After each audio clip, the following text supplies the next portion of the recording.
All right, guys. Hey, Paul McLean here. Wanted to spend a couple quick minutes going through how to expand your business. Some quick pointers that'll help you really see your business grow. Some basic stuff. It's kind of like that old cliche, what you focus on expands, right? And you say, that makes sense.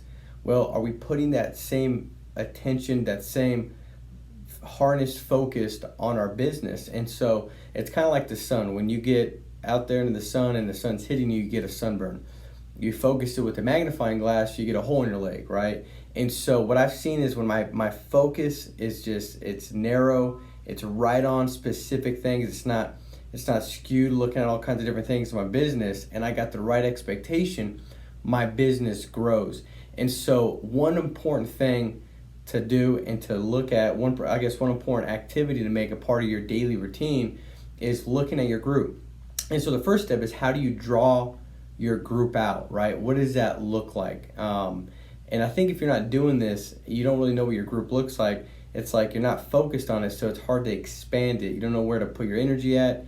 You don't know if you're doing good, if you're doing bad, if it's a lack of activity, what's really leading to what results you've got. And so I'm going to go through really quick exactly how to draw out a group so you can pencil out your group, and then every morning take a look at it and start to identify who's the most important person you could talk to. Is there a most important person that you should talk to? Maybe there's not. Maybe you need to put in, another batch of 12 agents and get some cream to rise to the top, right? Some people that are exemplifying their desire to go out there, get uncomfortable, make this business work, don't complain, and to just take action based off of the coachability characteristic they've got and the fact that they listen to you, they're a student of the business. And so I'm going to go through and show you how to draw that group out and then kind of expand real quick on it. So I'm going to shift this over here for you guys so you can take a look at it.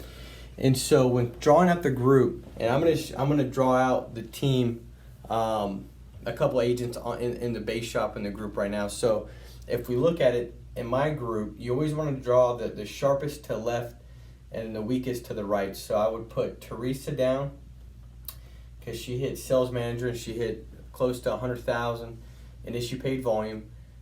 Then I'd put next to Teresa, I would put down, I think it was Robert. Robert was the next in issue paid volume.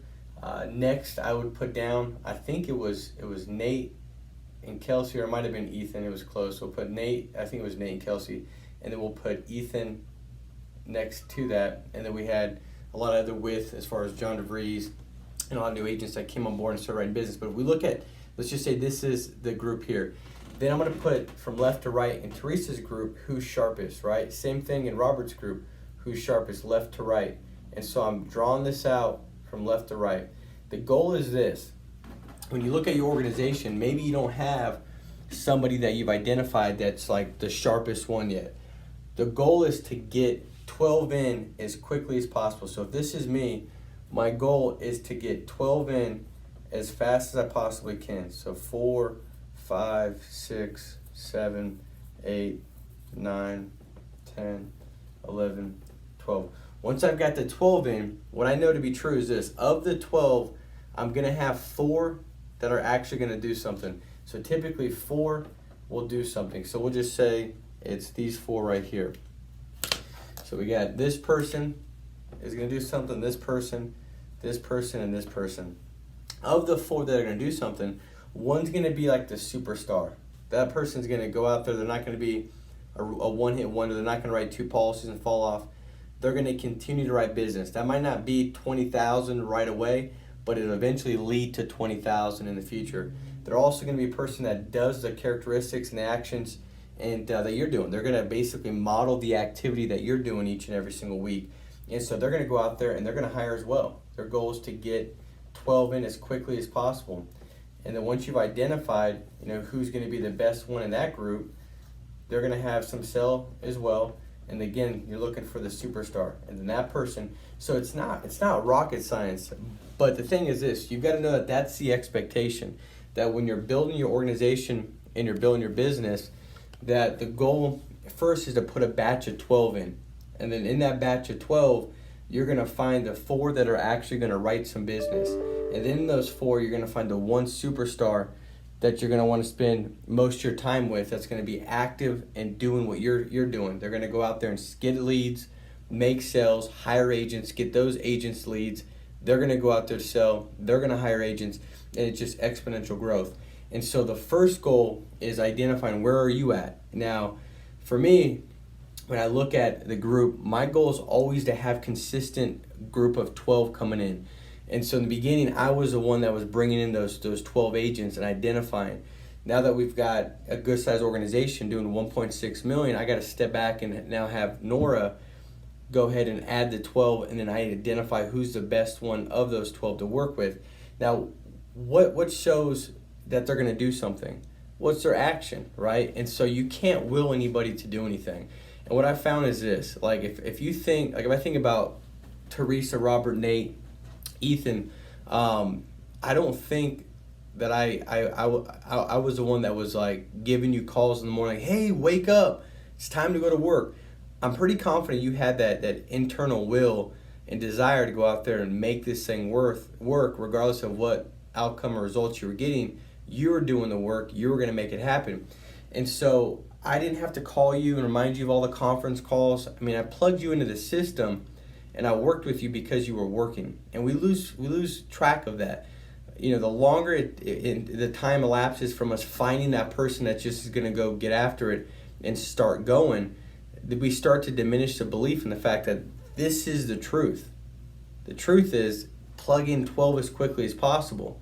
And so the question now is, what's your goal? How fast are you going to get your next block of 12? Is it 3 a day?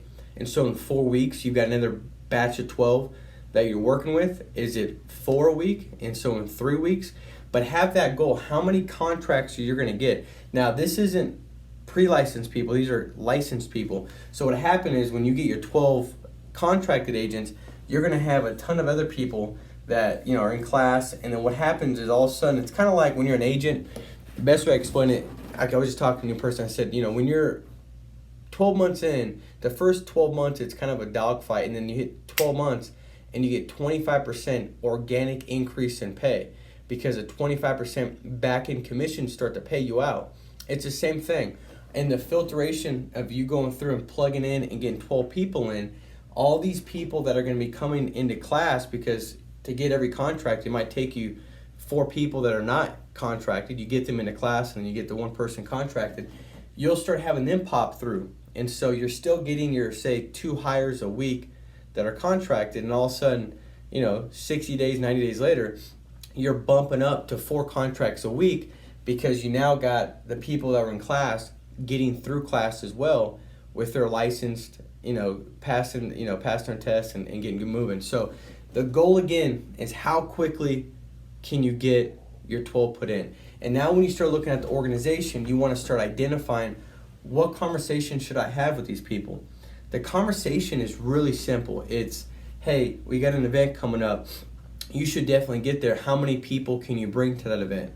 It's just plugging them in to the system that we've already got set up. And it's casting the vision. This is the last thing I'll say as a wrap up. Casting the vision's like this. So when I'm working with a new agent, like I was just talking to Daryl, I said, Daryl, listen, man, this thing's pretty simple.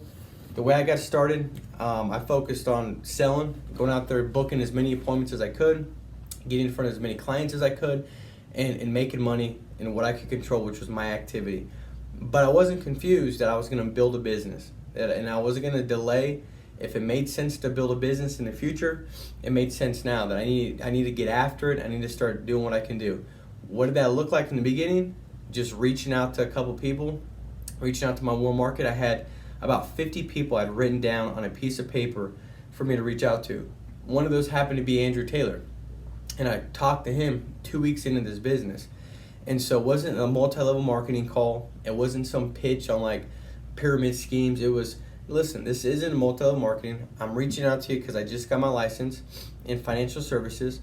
I got a relationship with the manager. I'm pretty confident I could put a good word in for you. And I just think you got characteristics that really match what the successful people do over here. You're likable, you got good work ethic. So it may or may not be a fit. I might be way off, but I thought maybe you might be interested and you might do part-time or it might work out.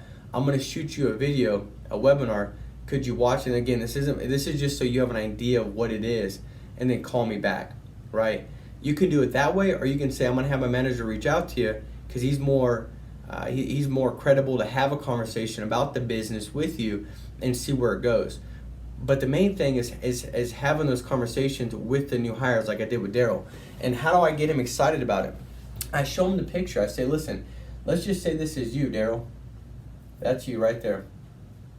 You go out and you hire, let's just say 1, 2, 3, 4. You hire 5 people, right? And each one of these only write 10,000. So they're only writing 10,000 a month. You might have one do 20, one do 5. Let's just say they average 10 families in an entire month. That's 50,000 in volume that's coming there. Daryl, let's just say, 50,000, you move up, you've been promoted. Let's just say you've got a 15% spread on them. And by the way, let's say you're also writing only 10,000. Well, because you've hired them and you've built your business, you're going to be making more. Let's just say you're at 100% comp. So you're making, we'll just say 8,000 after placement or whatever, $8,000 in income. You got 15% here. What is that? That's an additional $5,000, $7,500 in income there that you got coming in. That's $15,500 between what you're doing and with your team. You got $7,500 in team volume that's coming in. Now let's just say Teresa decides and she hires, 3 people that are all doing 5,000. And let's just say Robert hires 1 person that's doing 5,000, and Nate hires 1 person doing 5,000, and Ethan hires just 1 person doing only 5,000 in a month, and John gets just 1 doing 5,000. That's 5, 10, 15, 20, 25, 30, 35. That's an additional 35,000 from your depth, from the people down here. That 35,000, let's just say you still have the same spread of 15%. What does that equate to? Right? That equates to another 4,000+ in income. So now you're making 4, 8, 7,500. You're making a total of 12.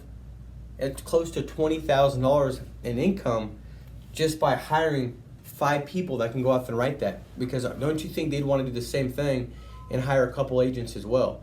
And so it's that simple. So now when I start looking at my group as it grows, I start thinking, is this person the sharpest? So does Robert does he have the best one out of the group? And does Ethan have the second best?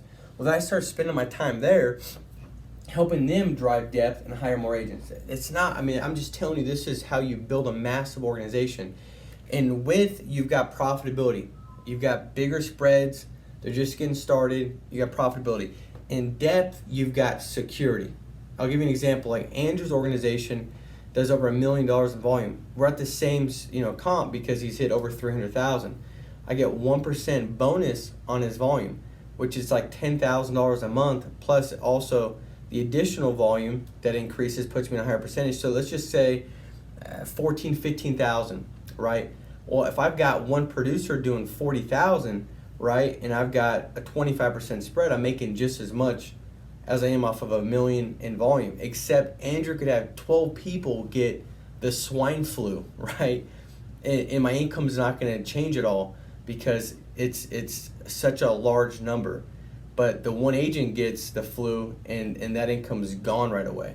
And so the goal is to get as many wide as you can, get as many people in, get batches of 12 in, because that's going to give you great profitability. But very quickly you want to identify and build stability. Get them to hire agents and show them how to do that. And then every morning look at this. And it doesn't matter, when I first started, getting this thing going, this is what my group looked like.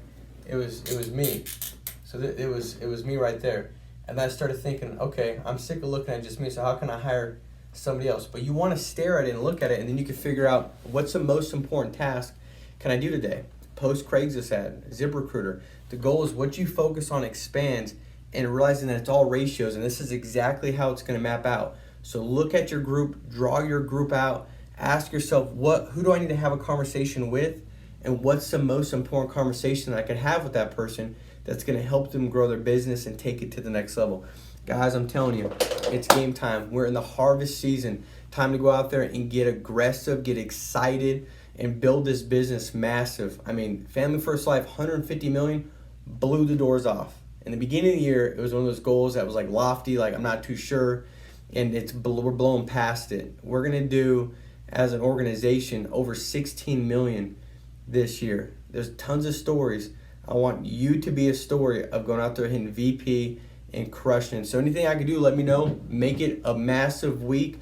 Let's focus on this, make this a daily discipline, and over a period of time, the power of the process, the compound effect will work and show true in your business. You go to add right now, a lot of you guys are adding the 12, and then as you start dropping down and you identify people that are going to go out there and hire as well, you start getting exponential growth. So it's not just adding, it's multiplication. Now it's you and other agents doing what you want to do. So anyways, make it a big week. Hope this helps. If you have any questions about it, let me know. See you guys.